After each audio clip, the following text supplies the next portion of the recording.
கர்த்தருடைய பரிசுத்த நாமத்திற்கு மகிமுண்டாகட்டும். ஆண்டவராகிய இயேசு கிறிஸ்துவின் நாமத்தினாலே அன்பு கர்த்தருடைய பிள்ளைகளாகிய தங்கள் அனைவருக்கும் சுவீட் ஊழியத்தின் சார்பாக வாழ்த்துக்களையும் ஸ்தோத்திரங்களையும் தெரிவித்துக் கொள்கின்றேன். அப்போஸ்தலர் நடபடியின் புத்தகம் 10ஆம் அதிகாரம் 38வது வசனம். அப்போஸ்தலர் 10ஆம் அதிகாரம் வசனம் 38. நசரேயனாகிய இயேசுவை தேவன் பரிசுத்த ஆவியினாலும் வல்லமையினாலும் அபிஷேகம் பண்ணினார்.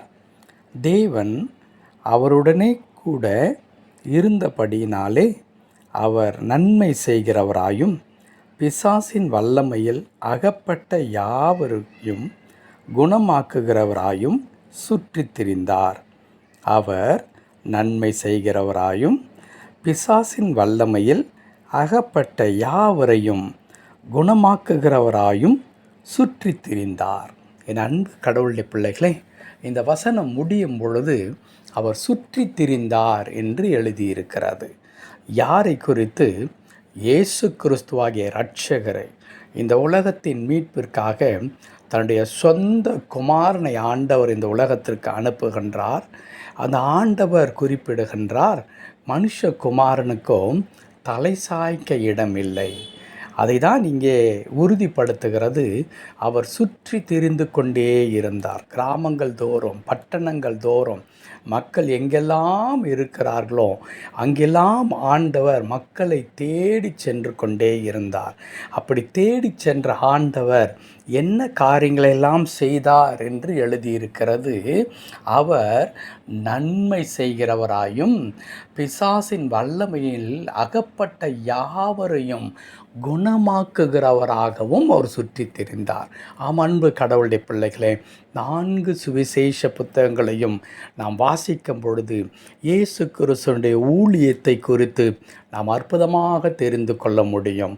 அவர் பரலோக ராஜ்யத்தை குறித்து, தேவனுடைய அந்த ரட்சிப்பு, அதனால் வருகிறதான ஆசீர்வாதங்களை குறித்து மாத்திரம் பேசவில்லை.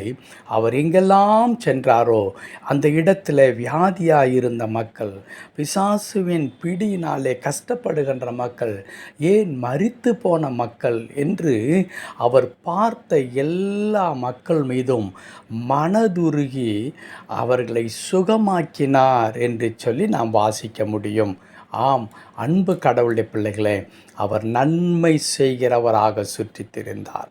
பிசாசின் வல்லமையில் அகப்பட்டு கொண்டதான அந்த மக்களுக்கு உதவி செய்து அவர்களை விடுதலையாக்கி அவர்களுக்கு ஒரு மாபெரும் எதிர்காலத்தை உருவாக்கி கொடுத்தார். நமக்கு நன்றாக தெரியும், அநேக அற்புதங்கள் உண்டு வேதத்தில். குறிப்பாக நான் சொல்ல வேண்டும் என்றால், ஒரு மனிதன், பிசாசினால் பிடிக்கப்பட்ட ஒரு மனிதன் கல்லறையே அவன் வீடாக வைத்து கொள்ளுகிறான்.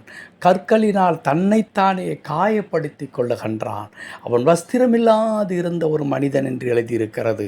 ஆனால் இயேசு அவனை சுகமாக்கின பிறகு அவன் வஸ்திரம் தரித்து கொண்டான். அவன் வஸ்திரம் தரித்து கொண்டான் என்று எழுதியிருக்கிறது. அது எதை குறிக்கிறது? த டிக்னிட்டி என்று சொல்லுவோமே. ஆண்டவர் ஒரு மனிதனுக்குள்ளாக வரும் பொழுது அந்த மனிதன் எப்படி மாறுகின்றான் என்றால், இந்த சமுதாயத்தில் அவன் மிகுந்த தகுதி நிறைந்த ஒரு மனிதனாய், மதிப்பு மரியாதை நிறைந்த ஒரு மனிதனாக அவன் மாறிப்போகின்றான். ஆம், இயேசு வெறுமனே மத பிரச்சாரத்திற்காக வரவில்லை. அவர் பரலோகத்தை குறித்து மாத்திரம் பேசுவதற்காக அவர் வரவில்லை.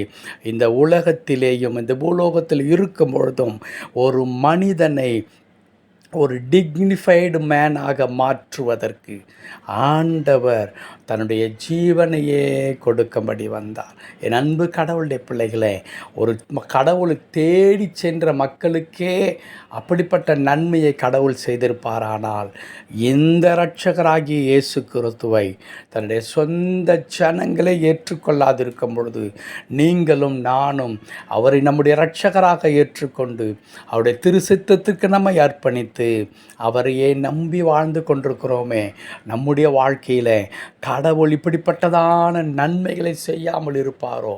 நம்மை கட்டி வைத்திருக்கிறதான அநேக சோதனைகள், பிசாசுடைய தந்திரமான சூழ்ச்சிகள், வலைகள், இவையெல்லாவற்றிலிருந்து விடுதலையாக்காமல் இருப்பாரா?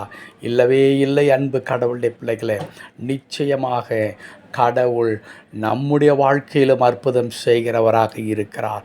இயேசு நம்முடைய வாழ்க்கையில் நமக்கு துணையாக, நமக்கு போதுமானவராக, அல்லது நம்முடைய ஆதாரமாக கடவுள் இருக்கிறபடினாலே அவர் நிச்சயமாக அவர் அளிக்கும் நன்மை, அவர் அளிக்கும் விடுதலை, அவர் கொடுக்கும் ஆசீர்வாதம், அவர் கொடுக்கும் ரட்சிப்பின் மகிழ்ச்சி நம்மை நிச்சயமாய் வந்து சேரும். கவலைப்பட வேண்டாம்.